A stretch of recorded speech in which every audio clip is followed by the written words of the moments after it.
Mr. Jason was a private billionaire, infamous for his intense secrecy. After an ugly, very public breakup with a socialite, he had withdrawn completely into one of his hidden estates to escape the noise. He rarely spoke to anyone on staff, especially the new maid, a quiet young woman named Elna, who always seemed slightly misplaced in such opulence. Elna was cleaning the guest room that morning when she noticed the sound of running water from the adjoining bathroom. Thinking someone had left the tap on, she went to check. The mansion was empty, so she decided to quickly rinse off the sweat from hours of scrubbing floors. She grabbed her towel and slipped inside. She didn't realize the lock hadn't latched properly. Just as she stepped under the water, Jason, distracted by a phone call and searching for a forgotten document, opened the door without knocking. What he saw made him freeze. Elna, half undressed, gasping, clutching her towel to her chest in shock. For a moment, neither moved. Then Jason quickly turned away, muttering an apology before closing the door. His heart thudded, not from embarrassment, but from the image seared into his mind. He had barely noticed her before, but in that single, unguarded instant, he saw something unexpected: softness, beauty, vulnerability hidden beneath plain clothes and a quiet face. Elna, meanwhile, sat on the bathroom floor, mortified. She'd taken the job only to support her ill brother and never dreamed of working for someone so powerful, much less being caught like that. She almost resigned that night, sure he would either dismiss her or gossip behind her back. But the next morning, Jason didn't fire her. In fact, he avoided her gaze, speaking only in a subdued, almost gentle tone. Something in his eyes had shifted, though Elna couldn't tell if it was guilt, curiosity, or something deeper. Jason, on the other hand, found himself watching her from afar. She wasn't like the glamorous women he'd known. No heavy perfume, no games, no masks. She moved quietly, worked diligently, and never looked him in the eye. Now, however, he wanted her to. Elna grew uneasy, not because Jason acted inappropriately, but because she could feel the weight of his attention. It lingered like heat in the air every time she entered a room. It made her nervous, unsure whether it meant danger or desire. Then came the moment that answered her question. One late night as she scrubbed the kitchen floor, she glanced up to find Jason standing silently in the doorway, watching. Not her hands.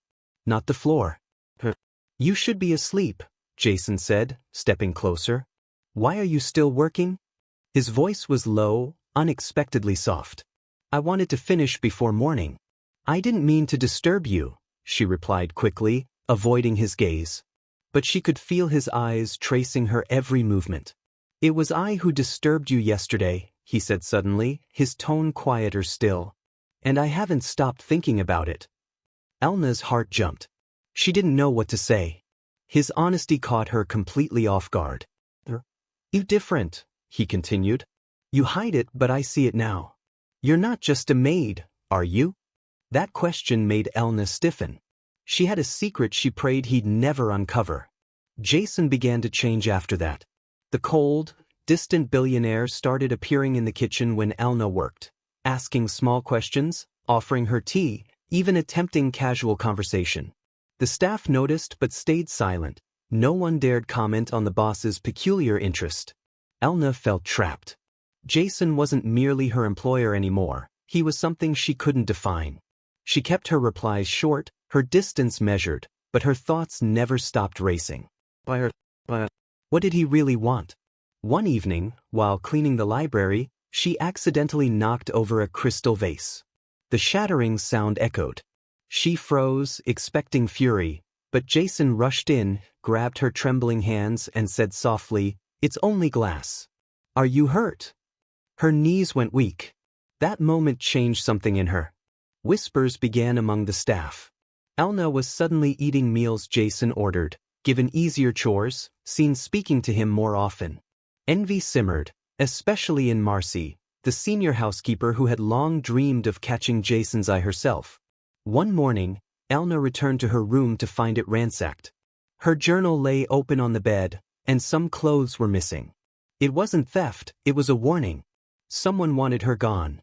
Terrified, she thought of leaving, but something, or someone, made her stay. That night, A knock came at her door. She opened it to find Jason standing there. "Someone went through my things," she whispered, eyes red. Jason's expression hardened. "No one touches you again," he said flatly. "Not in my house." She looked up, and for the first time, didn't look away. Jason began giving Elna more personal duties, managing his wardrobe, organizing his private study, even bringing him coffee in the mornings. Tasks meant only for trusted aides. With every shared moment, the tension between them grew. One afternoon, while helping him fasten a cufflink, her fingers brushed his skin. Both froze. Their eyes met. Neither spoke. The silence said everything. Jason leaned slightly forward, but Elna, pulse racing, pulled away and left the room in a rush. She couldn't sleep that night, not from fear, but confusion. She liked him. She wanted him. But she knew she wasn't supposed to. And worse, she knew if he ever learned who she really was, everything would shatter. Elna's past wasn't something she flaunted. Born into privilege, she'd vanished after her father's scandal destroyed their family name.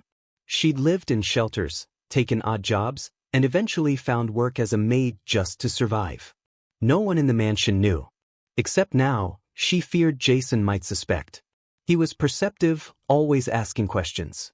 So when he invited her to a private dinner as a thank you, she knew this wasn't just gratitude.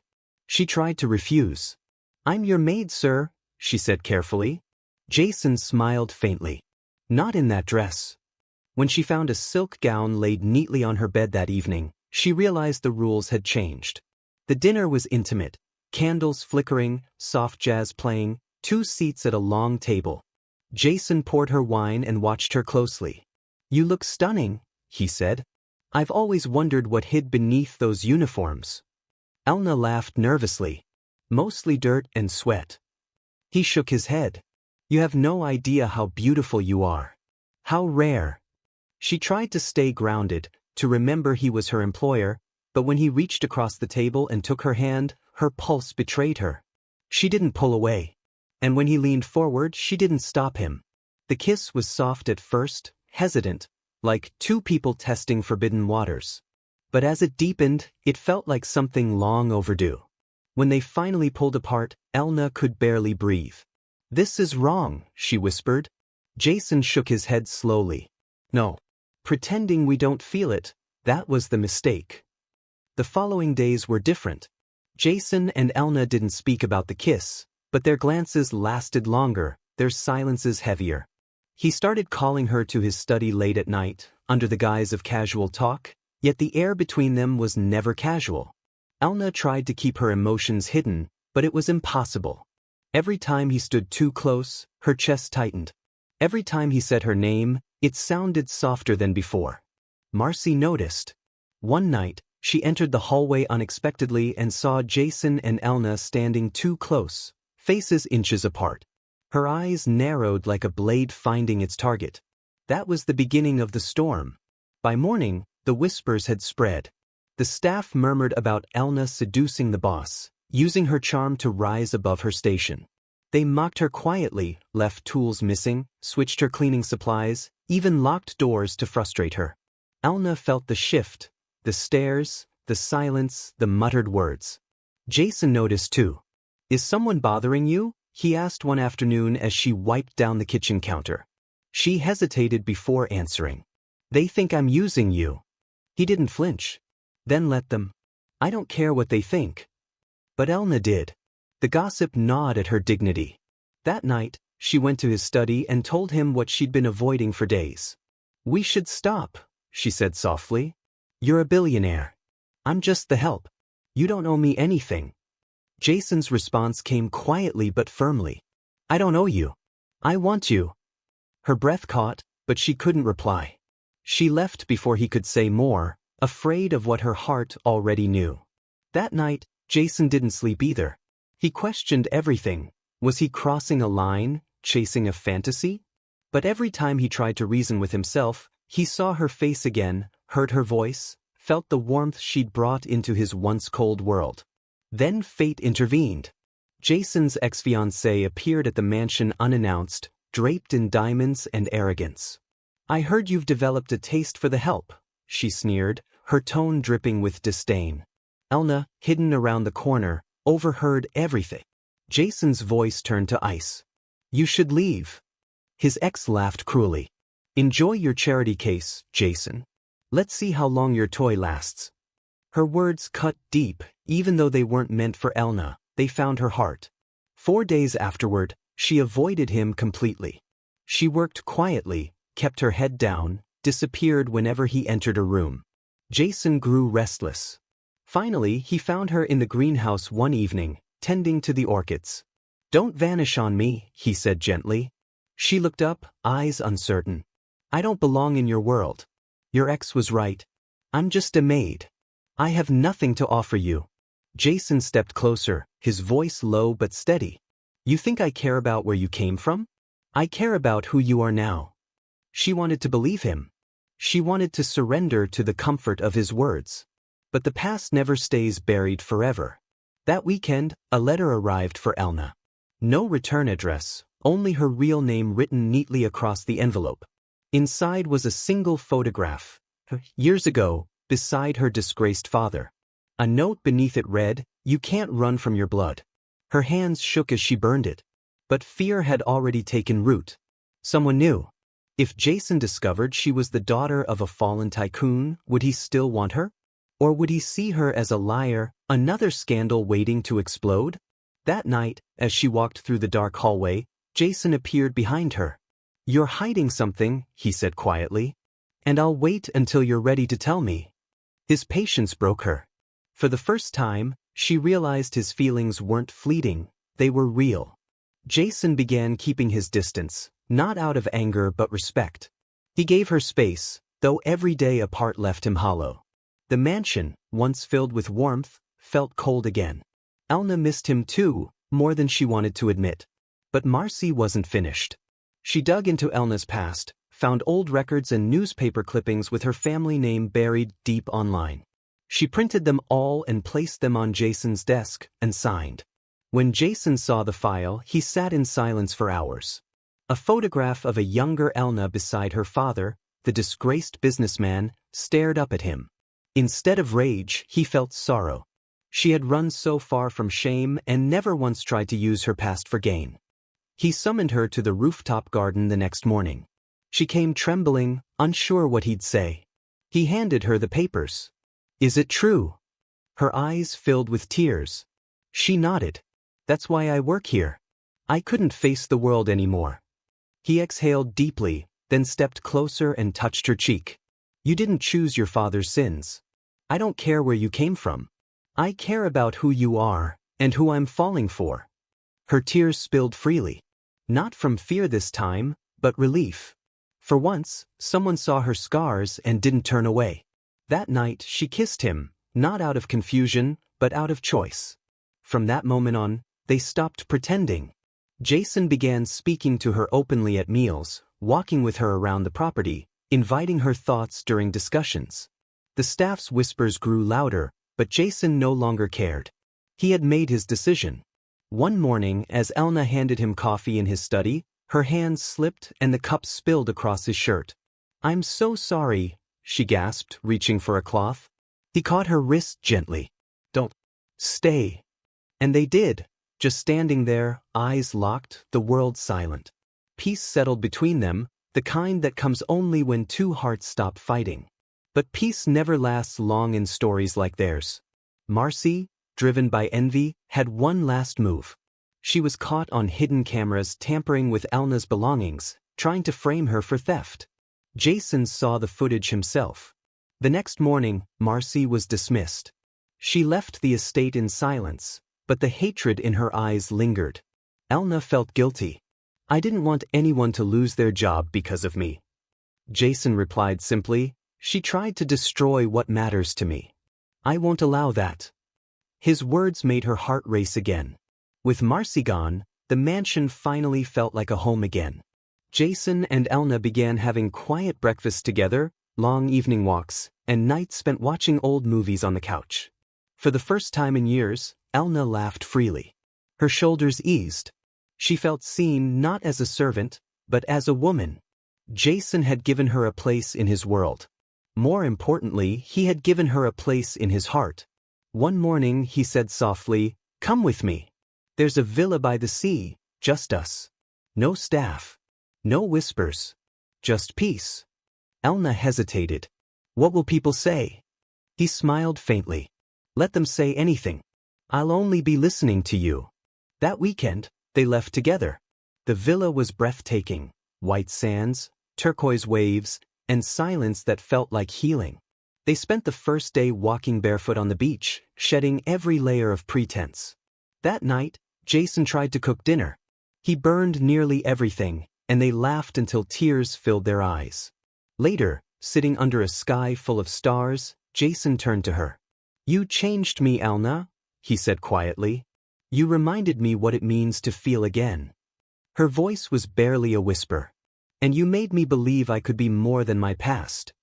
He reached into his pocket and pulled out a small velvet box. Not a ring, but a necklace with a tiny silver key. "This opens the study where I keep everything that matters," he said. "And now that includes you." When they returned to the mansion, it no longer felt cold. She wore the key around her neck, tucked close to her heart, as if carrying his trust with her wherever she went. The peace they'd found didn't last long. One morning, Jason received a call from his lawyer. Someone had leaked internal company files to the press, private financial data, sensitive contracts. Within hours, headlines screamed accusations and speculation. Jason's board demanded answers. His empire trembled on the edge of scandal. And then the worst came, a digital trail leading straight back to the mansion, to Elna's work account. Jason refused to believe it. "There's no way. She doesn't even know how to access those systems." But the evidence was there, and the whispers returned stronger than before. The police arrived quietly that night. They didn't arrest her, not yet, but they questioned her, and when they left, she stood pale and broken. "I didn't do this," she said softly. "Jason, you have to believe me." He cupped her face, his voice low but fierce. "I do. I always will." But his eyes, though steady, hid fear that someone was trying to destroy them from the shadows. Marcy's name returned to his mind, and so did the bitter memory of the hatred in her eyes. Jason launched his own private investigation, hiring a cybersecurity team to trace the breach. For days he barely slept. Elna tried to stay strong, but the mansion's air grew thick with tension. Finally, the truth surfaced. The breach had been orchestrated by Marcy, working with Jason's corporate rival. She'd used Elna's old login credentials to plant evidence and frame her for espionage. Jason confronted Marcy at a cafe downtown. She didn't deny it. "You took everything from me," she hissed. "My job, my reputation, my future. I only wanted you to hurt the way I did." Jason's jaw tightened. "You didn't hurt me, Marcy. You only showed me who truly deserves to be by my side." He walked away without another word, the weight of it all settling in his chest. That evening, Jason returned home with a single goal, to make things right. He found Elna in the garden, sitting quietly beside the pond, her reflection trembling in the water. "It's over," he said gently. "She's gone. You're free." Elna turned toward him, tears in her eyes, not from sadness, but relief. "You believed me," she whispered. "I always did," he said, taking her hand. "And I always will." The next day, Jason released an official statement clearing Elna's name. He went on camera, publicly defending her. The media ate up the story, the billionaire and the maid, torn apart by lies but united by truth. His board was furious at first, but Jason didn't care. He'd spent his whole life protecting his company. Now he was ready to protect his heart. A few weeks later, he asked her to meet him by the sea, the same villa where they'd once found peace. When she arrived, he was waiting at the shoreline, dressed simply, barefoot, the wind pulling at his hair. Elna smiled softly. "You look different." "Free," he said. "For the first time." He took her hands, his gaze steady. "You once told me you didn't belong in my world. But the truth is, my world doesn't exist without you in it." Her heart trembled. "Jason." He reached into his pocket again, but this time it wasn't a key. It was a ring, simple, elegant, timeless. No contracts, no titles, he said quietly. Just you and me. Will you marry me, Elna? Her eyes filled with tears. After everything? The rumors, the pain. He smiled faintly. Love isn't about avoiding pain. It's about choosing who's worth facing it with. She laughed through her tears and nodded. Yes. The waves crashed against the shore as he slipped the ring onto her finger.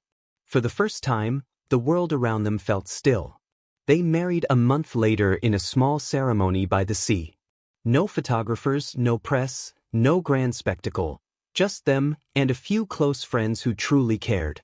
Elna wore a simple white dress. Jason couldn't take his eyes off her. When the officiant said, "You may kiss the bride," Jason whispered against her lips, "You've been my peace since the day you walked into my life." "And you've been my freedom," she whispered back. The crowd clapped, but in that moment, the world faded away. After the wedding, they returned to the mansion, now transformed. Jason turned the old greenhouse into a public garden, naming it Elna's Haven. It became a symbol of second chances, a place where anyone could come to breathe again. Years later, their story became legend, the tale of a billionaire who found love not in power or wealth, but in a woman who reminded him how to feel. Jason and Elna built a life rooted in trust and forgiveness, proving that love isn't defined by status or scars, but by the courage to begin again.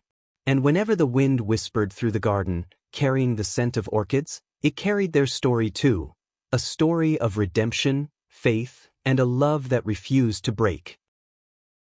Every story takes heart, time, and love to create. If you enjoyed this episode, please like, share, and subscribe to see more. Your support keeps the stories alive.